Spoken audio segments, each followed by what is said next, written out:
Honorable Président Ayib Daffé, vous avez la parole pour 15 minutes.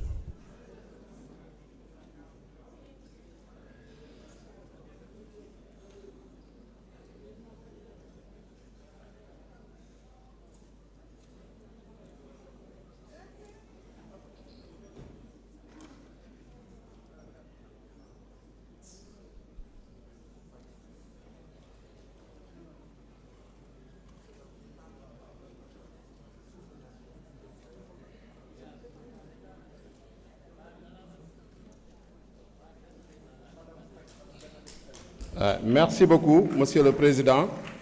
de l'Assemblée nationale, chers collègues,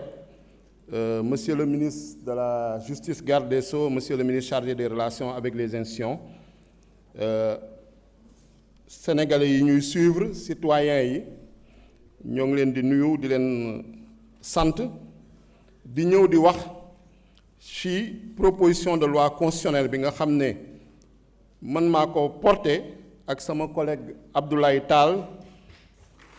Fatma Mbodj, Abdoulaye Sow,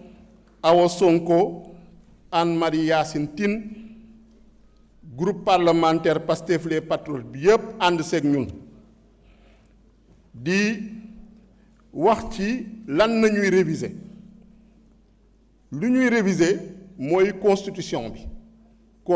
bi comme ni ñu ko ñëpp xamee loi la mais mooy loi ba nga xam ne moo gën a kawe ci loi yi parce que suñu constitution dafay def distinction entre la loi constitutionnelle, la loi organique ak la loi ordinaire. Loi constitutionnelle nag ci loi yi nga xam ne xeetu loi yi moo ci gën a kawe. Ban constitution la mooy constitution ba nga xam ne sénégalais yi adopté woon nañ ko en référendum en 2001 moom nañ fa jot a réviser am na ku ko wax des dizaines de fois depuis 2001 par voie parlementaire am benn révision bu ñu def en 2016 par voie référendaire constitution boobu mooy wéy ba léegi c'est toujours la même loi constitutionnelle moom nañuy réviser naka lañ koy réviser mooy prérogative yu nga xam ne constitution bi ci boppam à l'article 103 may na ko Assemblée nationale may ko député yi ñu jël initiative de la révision bokk ko ak le président de la République ñun voix boobu la ñu jël lu tax ñu jël ko nag parce que dañu jël engagement devant les Sénégalais en tant que ñoo xam ne ñoo décidé de faire de la politique laaj voix wu Sénégalais yi laaj baatu Sénégalais yi ba Sénégalais yi may ñu ko jox ñu majorité en 2017 le président Ousmane Sonko nekkoon na fi député amoon na yéene waaye amul woon majorité en 2022 ñëw nañ fi ak Yewwi Askan Wi amoon nañu yéene waaye amuñu woon majorité te yàlla may Pastef les Patriotes may ko yéene ba pare may ko majorité moo tax ñu jël suñu responsabilité ci engagement yu ñu jëloon devant les Sénégalais ñu ñëw porter cette proposition de révision constitutionnelle lenn rek ko tax a jóg mooy consolider la démocratie consolider la citoyenneté consolider l'état de droit consolider les fondements de la République dëgëral yooyu nga xam ne ñun ñëpp moo ñu boole en tant que sénégalais si loolu jëluñu suñu xalaatu bopp rek c'est vrai amoon nañu programme ba que depuis Pastef bu ñu ko créé Ndawi Askan Wi coalition Ndawi Askan Wi amoon na programme coalition Sonko président amoon na programme en 2019 coalition Yewwi Askan Wi amoon na programme en 2022 ak coalition Diomaye président am programme en 2024 am ay engagement yu ñu ci jël ne suñu falee jox ñu bopp réew mi jox ñu majorité assemblée nationale dinañu soppi constitution bi gën a dëgëral ak yelleefu citoyens yi gën a dëgëral lépp lu nga xam ne mooy fondement démocratie ak fondement république ak lépp lu jëm ci citoyenneté mais yemuñu ci loolu parce que dafa amoon ñoo xam ne citoyens yoo xamoon dañu tegoon ay lël waxtaan muy assises nationales yi en 2009 commission nationale de réforme des institutions en 2013 le pacte de bonne gouvernance également en 2024 yemuñ ci loolu ñu woote fi ay dialogue le président de la République woote fi dialogue national sur la justice 2024 dialogue national sur le système politique 2025 ñu jël ci consensus yépp yooyu yépp ñu daf ko sous forme de révision constitutionnelle moom mooy proposition ba nga xam ne tey moom nañu présenté Sénégalais yi donc kenn mënuñoo reprocher ni damu leen dialogue damu leen concertation parce que daf nañ ko buñ ko waree daf am na ñoo xam ne nag buñ ko waree daf fekkee wuñ ko parce que dañoo boycotté loolu seen responsabilité la il faut que ñu assumer ko devant l'histoire tey nag ñu ñëw ne il est temps de décider parce que mënuñoo nekk ci éternel attentisme éternel immobilisme éternel dialogue éternelle concertation sinon benn réforme du am réforme moom faw am ñu jël seen responsabilité daf ko pour l'intérêt général des Sénégalais lan moo ne ci réforme bi lu ci ne réforme lu coow li bëri yépp ñeenti article la article premier dañoo soppi lu ne woon ca préambule de la constitution moom nañu modifier le préambule de la constitution ci biir préambule de la constitution am loo xam ne dafa bokkoon suñu bloc de constitutionnalité mooy ay déclaration wala ay instruments yu jëm ci wàllu droit de l'homme am benn boo xam ne jàpp nañ ni nekkul instrument bu universel parce que dañ ko jëlee ci France muy déclaration des droits de l'homme et des citoyens de 1789 ñu jàpp ni mën nañ ko génnee suñu constitution puisque dañu ne on se réclame d'être un état souverain d'être un état indépendant maanaam loo xam ne jëloon nañ ko ci France suñu héritage colonial la war nañ ko génnee suñu constitution dugal ci loo xam ne mooy instrument universel yi déclaration universelle des droits de l'homme dugal ci loo xam ne mooy instrument africain yi parce que dañu réclamer wu du panafricanisme loolu moo ne ci préambule bi ñu yokk ci yeneen yu am solo yoo xam ne tey jëm na ci environnement bi jëm na ci changement climatique yi jëm na ci ressources naturelles yi loolu moo ngi ci préambule bi ci ay principes ak ay valeurs yu nga xam ne jàpp nañu constitution sénégalaise moom la war a référé wu soo ñëwee ci deuxième article bi article 2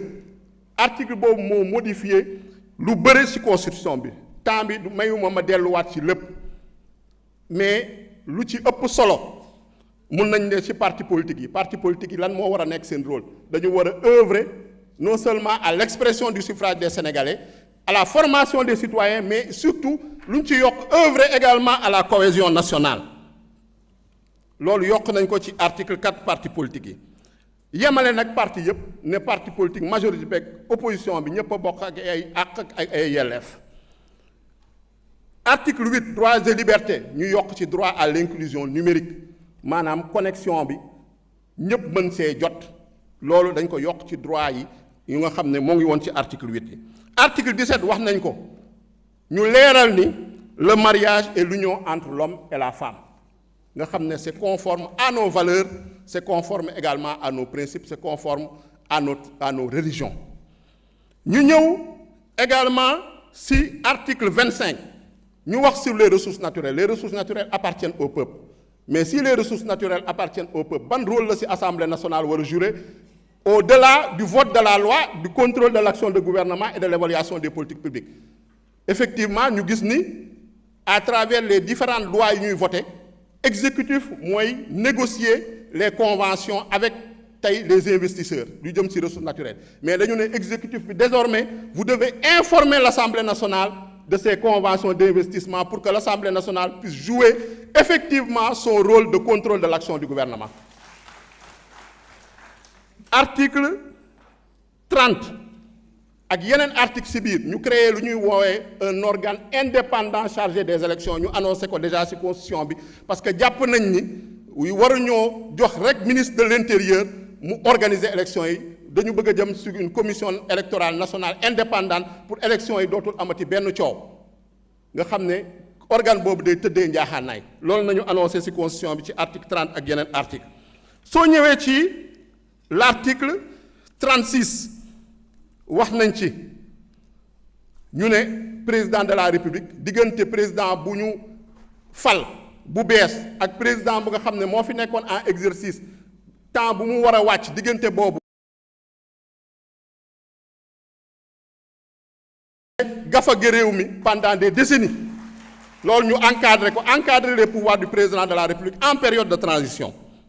article 37 ñu waxaat ci serment bi mais luñ ci gën a yokk ci commission nañ ko yokkee amendement dugal amendement boo xam ne article 37 mooy déclaration de patrimoine à l'entrée et à la cessation des fonctions yooyu député yi bu groupe parlementaire Pastef ñoo ko amendé lors de la séance de la commission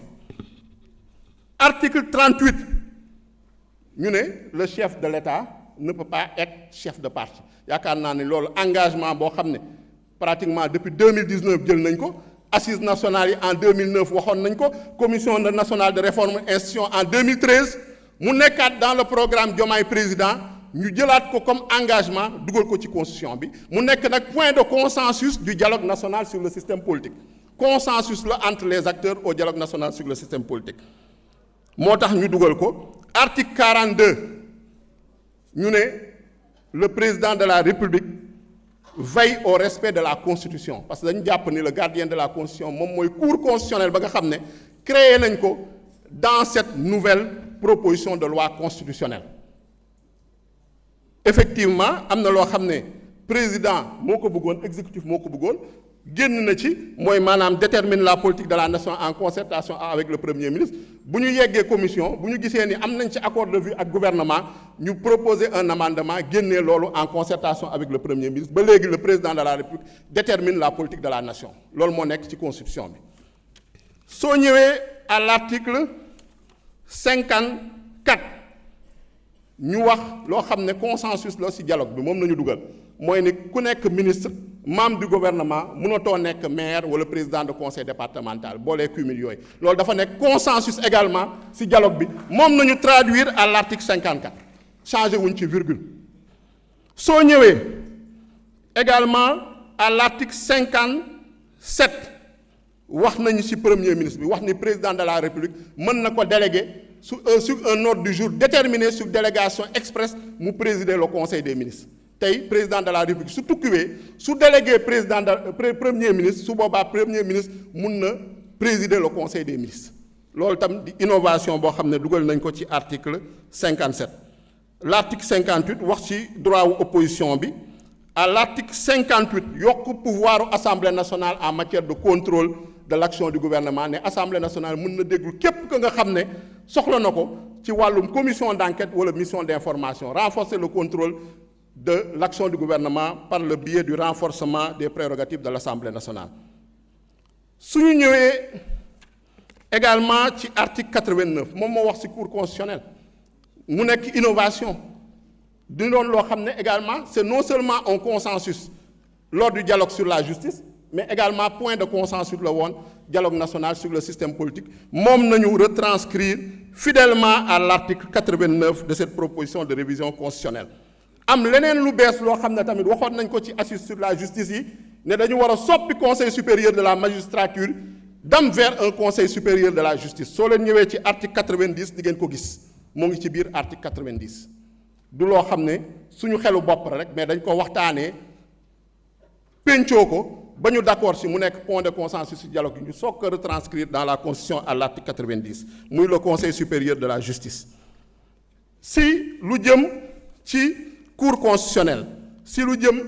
am na ay amendements effectivement yu def en commission loolu dafa nekk responsabilité également député yi nu gouvernement amee pouvoir d'amendement noonu la également député yi am droit d'amendement parce que loolu suñu constitution ak suñu règlement intérieur ku dem suñu constitution article 82 ku dem suñu règlement intérieur également article 87 di nga ko fekk par rapport au droit d'amendement donc am na ay amendements yu ñu dugal par rapport à la cour constitutionnelle am na amendement bu ñu dugal par rapport à la haute trahison parce que haute trahison dañu ne chef de l'État en exercice de ses fonctions haute trahison rek nañ ko mën a toppee devant la haute cour de justice mais haute trahison boobu kenn définir ko ñun ñu renvoyer à la loi, mais cette haute trahison doit être prévue et punie par la loi pour respecter le principe de l'égalité des délits et des peines nga xam ne c'est un principe à valeur constitutionnelle. Malgré que chef de l'État suñ ko waree yóbbu haute trahison dafa war a nekk sur des bases claires et qui sont prévues et qui sont punies par la loi, warul nekk sur des bases arbitraires. Donc loolu moo ne ci constitution pour wax ni ci constitution bi amul dara lu fiy changer la nature du régime, amul dara lu fiy affaiblir le président de la République, amul dara lu nga xam ne day affaiblir les institutions. Ce sont des réformes consolidantes, conformes à la constitution, légales et légitimes. Moo tax ñuy demander à tous les collègues ici présents ñu voter ko pour l'état de droit, pour un Sénégal ba nga xam ne qui rentre dans la modernité institutionnelle et qui soit conforme à ses engagements démocratiques et citoyens. Je vous remercie. Merci, honorable président Ayib Daffé. Avant de clore la discussion générale, je voudrais demander à monsieur le ministre de la Justice, garde des Sceaux, s'il voudrait prendre la parole. Monsieur le ministre, vous avez la parole. Pour 10 minutes.